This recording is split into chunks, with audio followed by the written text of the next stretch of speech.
Écoutez, je ne veux pas politiser le coronavirus. Mais quand vous avez des pays qui donnent 100 000 dollars à une Miss, donc Miss pays ou Miss compagnie ou Miss je ne sais pas quelle ville, 100 000 dollars. Pour rien comme ça. Pour sa beauté, pour célébrer ses yeux et ses petits rouges à lèvres et ses faux cheveux. Pendant qu'il y a des jeunes hommes, des travailleurs, des chercheurs, des courageux, innovateurs, qui n'ont même pas 100 francs pour payer le transport. On continue à progresser dans le... On veut créer quel genre de société? Qui sauvera l'Afrique? Resterons-nous pour toujours comme des enfants en attente que l'Europe trouve des cures, des médecines, des solutions pour nous? La vie autour du coronavirus. Ça se passe. Finalement, c'est pas aussi agréable qu'on l'anticipait. Je sais que beaucoup de gens étaient ravis de rester à la maison, de rien faire, de passer du temps à s'amuser, se divertir, regarder la télévision. Certains pour prier peut-être, et d'autres se lancer dans d'autres activités personnelles. Ce n'est pas aussi réjouissant qu'on le croyait. Ça devient ennuyant, n'est-ce pas?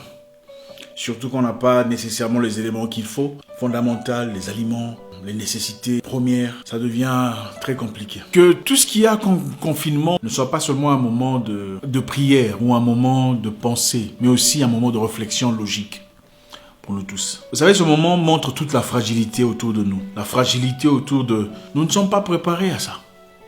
L'Afrique, particulièrement, n'est pas préparée à ce qui se passe. Regardez un peu ce qui s'est passé en Chine pendant toutes ces semaines. Si ça se passait à Douala, ou à Libreville, Kinshasa, ou Abidjan, Dakar, ou ailleurs, Burundi, Kigali, Ouagadougou, ce serait comment? Est-ce qu'on aurait pu avoir la capacité, le courage, la maîtrise de la situation? On serait fini. On serait morts comme des mouches. Pourquoi? Parce que nous ne sommes pas préparés. Nous faisons face à une situation sérieuse, mes frères. Une situation qui pourrait décimer toute notre population. Nous sommes combien? 1 milliard, combien là?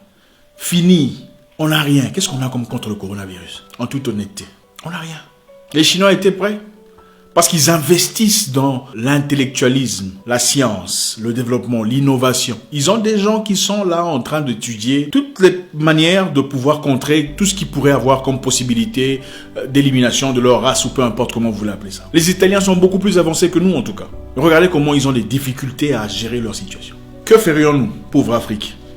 Nous qui privilégions les choses puériles, le divertissement, la télévision. On a besoin de revoir en toute conscience nos priorités.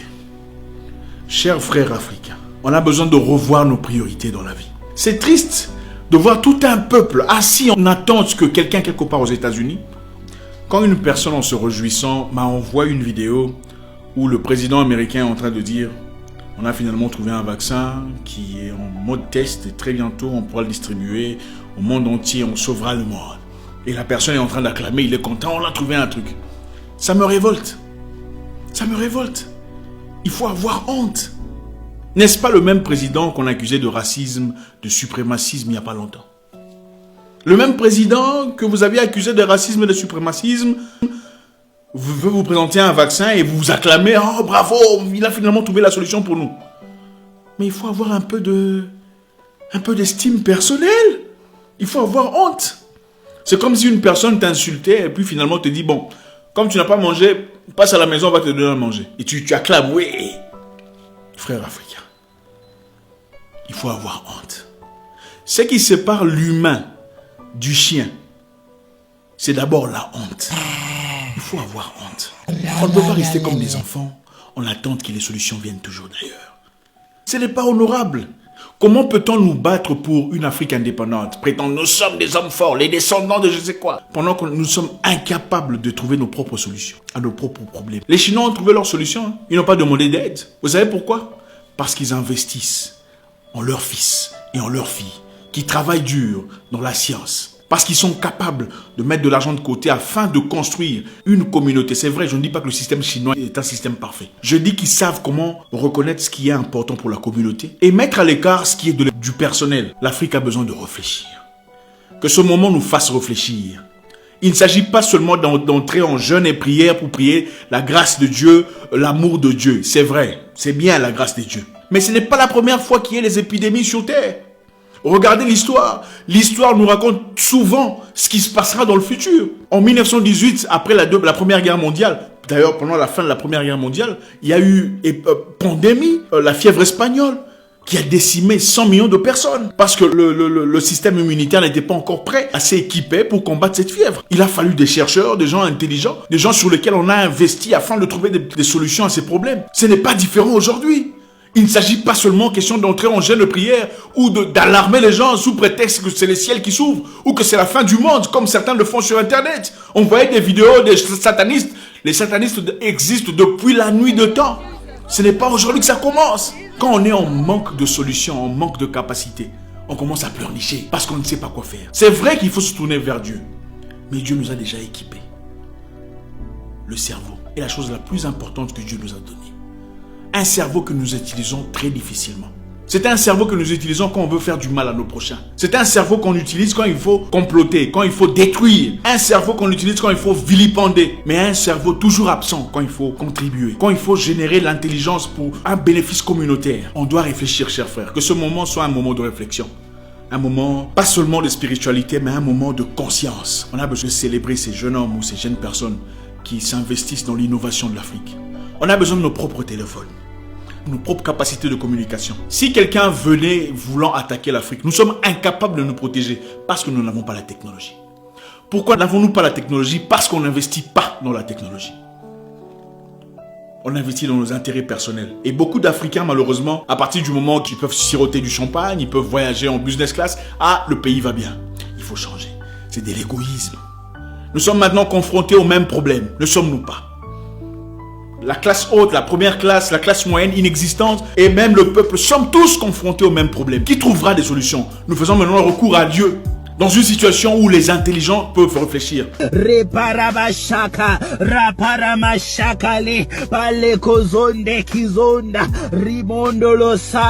Vous pensez que l'homme blanc ne prie pas? Pendant qu'il prie, il y a des gens qui sont en train de travailler, cherchant de trouver des solutions.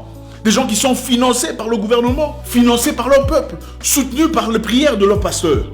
Le moment est venu pour que l'Africain réfléchisse, revoir ses priorités. Il n'est pas question de bâtir des grandes maisons, de célébrer les musiciens qui ne nous apportent en tout cas pas grand-chose en ce moment-ci. Investissons dans ce qui est important. Nos infrastructures ont besoin d'investissement. Le corps médical a besoin d'investissement. Nous avons besoin d'ambulances. Comment voulez-vous que les gens respectent le principe de confinement si leur seule façon de vivre, c'est d'aller marchander dans les rues, c'est d'aller parlementer, trouver un peu de riz ici, un peu de sel de l'autre côté? C'est compliqué. Ça doit changer. Ça doit changer. Le système doit s'accélérer. Comment voulez-vous que les gens se lavent les mains s'ils n'ont même pas d'eau potable? C'est compliqué, on doit se le dire. Je ne suis pas en train de politiser cette histoire, mais que cette histoire nous amène à réfléchir. Il ne s'agit pas seulement de nous, de nos intérêts personnels, de nos propres avantages. Il s'agit d'un sujet communautaire. Et ça touche tout le monde. Les ministres sont en train de tomber, tout le monde est en train d'être touché. Africain, reprends-toi. La vie, ce n'est pas seulement toi. La vie, c'est nous, ensemble. On a vu une vidéo, là, je ne sais pas si c'est vrai, où un petit était en train de se plaindre parce qu'il était rejeté par l'hôpital, en Italie, je crois. L'infirmière aurait dit qu'elle ne voulait pas traiter ce petit, priorisant un Italien. C'est vrai que c'est méchant, c'est vrai que c'est injuste. Mais c'est chez eux, c'est leur pays, leurs institutions. Il faut faire ça aussi chez nous. Comment vous allez crier au racisme si chez vous, vous n'avez rien? Sur quelle base? Tu te bats contre le voisin, mais tu veux l'eau du voisin. Comment?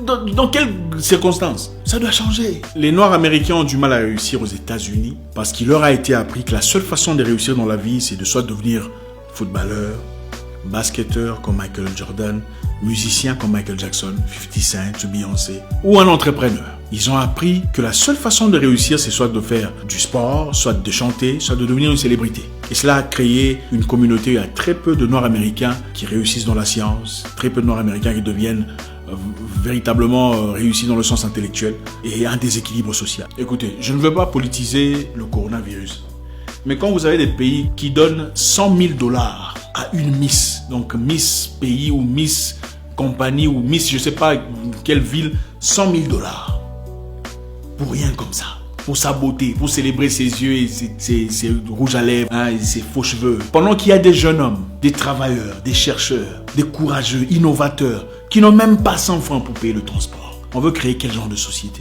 Qui sauvera l'Afrique? Resterons-nous pour toujours comme des enfants en attente que l'Europe trouve des cures, des médecines, des solutions pour nous? On doit chez nous appliquer un système qui encourage la jeunesse dans l'intellectualisme, dans la science, dans le développement, dans l'innovation. en leur accordant l'estime et la valeur qu'on accorde à nos célébrités musicales, à nos célébrités de divertissement, à nos footballeurs et tout le bazar. Nous sommes maintenant confrontés à une situation où aucune célébrité ne peut nous aider. On a besoin des gens qui réfléchissent. On a besoin des médecins, des chercheurs, des virologues, des épidémiologues. Il existe chez nous des gens qui sont capables de trouver des solutions, mais des gens qui sont négligés, des gens qui ne sont pas financés. On doit revoir le système. L'Afrique doit commencer à se comporter comme une grande personne, comme un adulte, plus comme un enfant. Et c'est notre devoir, à nous tous.